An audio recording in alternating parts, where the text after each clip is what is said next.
Welcome to MTC vlog. നമ്മുടെ Georgia family ടൂറിൻ്റെ 5ാമത്തെ എപ്പിസോഡാണിത്. ഇന്ന് ടിബിലിസി തന്നെയുള്ള ഒരു ചർച്ച് കാണാൻ വേണ്ടി വന്നേക്കാണ്. Holy Trinity Cathedral. അതൊരു ഓർത്തഡോക്സ് പള്ളിയാണ്, വളരെ ഫേമസ് ആയിട്ടൊരു പള്ളിയാണ്. അതിൻ്റെ കാഴ്ചകളും വിശേഷങ്ങളുമാണ് ഇന്നത്തെ വീഡിയോ. കഴിഞ്ഞ വീഡിയോയിൽ തസ്മിന്ദ പാർക്കിൻ്റെ വിശേഷങ്ങളായിരുന്നു. അവിടുത്തെ പാർക്കിൻ്റെ വിശേഷവും പിന്നെ ഫുനിക്കുലാർ റെയിൽവേയുടെ വിശേഷങ്ങളൊക്കെ ഉണ്ടായിരുന്നു. അത് കണ്ട് ഇന്ന് സപ്പോർട്ട് ചെയ്യണം എല്ലാവരും. എൻ്റെ ലിങ്ക് ഞാൻ എൻ്റെ ഡിസ്ക്രിപ്ഷനിൽ കൊടുത്തിട്ടുണ്ട്. ഈ കാണുന്നതാണ് പള്ളിയുടെ മെയിൻ ഗേറ്റ്. ഈ ഗേറ്റ് കയറി നമ്മൾ അകത്ത് പള്ളിയുടെ കോമ്പൗണ്ടിലേക്ക് കയറിക്കൊണ്ടിരിക്കേണ്ട. ദൂരെ നിന്ന് കാണുന്നതാണ് ഹോളി ട്രിനിറ്റി കത്തീഡ്രൽ. ജോർജിയയിലെ ഒരു ഓർത്തഡോക്സ് പള്ളിയാണ്. ഈ പള്ളിയെക്കുറിച്ചുള്ള കുറച്ച് വിവരങ്ങൾ പറയാം. ടിക്വാരി നദിയുടെ തീരത്ത് തല ഉയർത്തി നിൽക്കുന്ന ഹോളി ട്രിനിറ്റി കത്തീഡ്രൽ അല്ലെങ്കിൽ സമേബ എന്നറിയപ്പെടുന്നു. സമേബ എന്ന് പറയുന്നത് ജോർജിയൻ ഭാഷയിൽ ത്രിത്വം, അതായത് ട്രിനിറ്റി എന്നാണ് അർത്ഥം. ഈ പള്ളി ജോർജിയയിലെ ഏറ്റവും വലിയ പള്ളിയും ലോകത്തിലെ ഏറ്റവും വലിയ ഓർത്തഡോക്സ് പള്ളികളിൽ ഒന്നുമാണ്. 1995 നിർമ്മാണം തുടങ്ങി 2004 പൂർത്തിയായി. ഈ പള്ളിയുടെ ഏറ്റവും മുകളിൽ ഒരു വലിയ സ്വർണം പൂശിയ താഴികക്കുടവും അതിൻ്റെ മുകളിൽ 7.5 മീറ്റർ ഉയരമുള്ള ഒരു സ്വർണം പൂശിയ കുരിശും സ്ഥാപിച്ചിട്ടുണ്ട്. ഈ പള്ളിയുടെ വാസ്തുവിദ്യ എന്ന് പറയുന്നത് പരമ്പരാഗത ജോർജിയൻ ശൈലിയും ബൈസന്റൈൻ ശൈലിയും കൂടി സമന്വയിപ്പിച്ചിട്ടുള്ളതാണ്. ഈ ദേവാലയത്തിൻ്റെ ഉയരം എന്ന് പറയുന്നത് ഏകദേശം 87 മീറ്ററാണ്. ഒരു മനോഹര വാസ്തുവിദ്യ അത്ഭുതം മാത്രമല്ല, വിശ്വാസത്തിൻ്റെയും ചരിത്രത്തിൻ്റെയും ദേശീയ അഭിമാനത്തിൻ്റെയും ഒരു ദീപസ്തംഭം കൂടിയാണിത്. പ്രശസ്ത വാസ്തുശില്പിയായ ആർച്ചിൽ മിൻഡിയാഷ്ലി രൂപകൽപ്പന ചെയ്തതാണ് ഈ പള്ളി.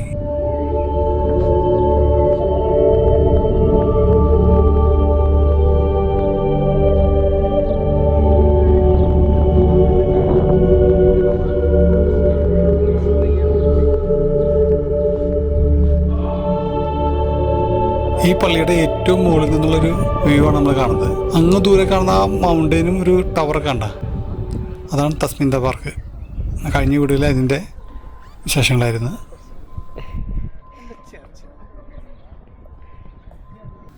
ഈ പള്ളിയുടെ മെയിൻ ഗേറ്റ് അടച്ചിട്ടൊക്കെ ഉണ്ട്. അതിൻ്റെ സൈഡിൽ കൂടെ ഒരു ഗേറ്റ് ഉണ്ട്.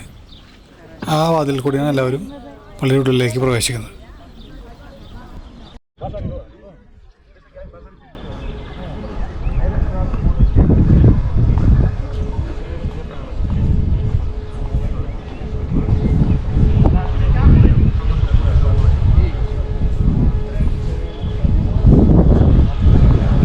നമ്മളങ്ങനെ സൈഡിലുള്ള വാതിൽ കൂടി പള്ളിയുടെ അകത്തേക്ക് കയറേണ്ട.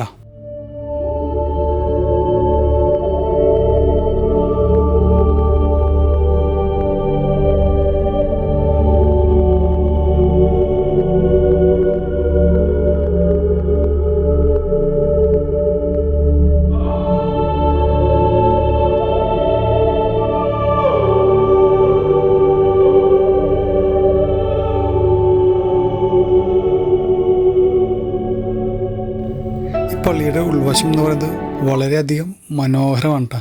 അതായത് തറയിൽ മാർബിൾ ടൈലുകൾ, പിന്നെ മൊസൈക്ക് കൊണ്ടാണ് അൾത്താര, പിന്നെ ചുവർ ചിത്രങ്ങൾ, പെയിൻറ്റിങ്ങുകൾ. അതിലുപരി ഒരു പ്രത്യേക ഒരു ഭക്തി സാന്ദ്രമാണ് അതിൻ്റെ ഉള്ളിൽ. പ്രത്യേക ഒരു ഫീലാണ്. അത് പറഞ്ഞറിയിക്കാൻ പറ്റില്ല, അത് നമ്മൾ അനുഭവിച്ച് തന്നെ അറിയണം. ഈ പള്ളിയിൽ 9 ചാപ്പലുകൾ, അതായത് ചെറിയ കപ്പോളകളുണ്ട്. അവ ഇതൊക്കെയാണ്: പ്രധാന ദൂതന്മാർ, യോഹന്നാൻ the Baptist, Saint Nino, Saint George, Saint Nicholas, പിന്നെ 12 അപ്പസ്തോലന്മാർ, എല്ലാ വിശുദ്ധരുടെയും ചാപ്പലുകൾ എന്നിവ ഉൾപ്പെടുന്നു. ഇവയിൽ 5 ഈ പള്ളിയിൽ തന്നെ അണ്ടർഗ്രൗണ്ട് ഉണ്ട്, ഭൂഗർഭറയിലാണ് സ്ഥിതി ചെയ്യുന്നത്. ഈ കത്തീഡ്രലിൻ്റെ ആകെ വിസ്തീർണം എന്ന് പറയുന്നത് 3000 ചതുരശ്ര മീറ്ററാണ്. ഈ പള്ളിയിൽ എപ്പോഴും ടൂറിസ്റ്റുകളും അതുകൂടാതെ ലോക്കലായിട്ടുള്ള ആൾക്കാർ, അത് ജോർജിയൻ വംശജരും എപ്പോഴും വന്ന് പ്രാർത്ഥിക്കുന്ന ഒരു പള്ളിയാണിത്.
അങ്ങനെ ഞങ്ങൾ പള്ളിയിൽ നിന്ന് ഇറങ്ങുമ്പോൾ നമ്മുടെ പള്ളിയുടെ ഭാഗത്ത് തന്നെ ഒരു ഷോപ്പുണ്ട്. ആ പള്ളി വക ഷോപ്പാണ്. ഈ ഷോപ്പിൽ കൊന്ത, മെഴുകുതിരി, പിന്നെ ചിത്രങ്ങൾ, യേശുവിൻ്റെ രൂപങ്ങൾ, അങ്ങനെ പലവിധ സാധനങ്ങൾ വിൽക്കുന്ന ഒരു ഷോപ്പാണിത്.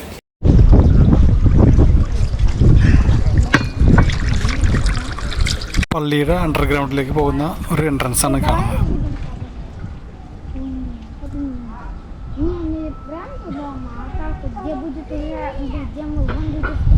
പള്ളിയുടെ ചുറ്റും നല്ല ലാൻഡ്സ്കേപ്പൊക്കെ ചെയ്തിട്ട് നല്ല ഭംഗിയാക്കിയിട്ടുണ്ട്. അതുകൂടാതെ കുറേ ചെടികളും ഗാർഡൻ പോലൊക്കെ സെറ്റ് ചെയ്തിട്ടുണ്ട്.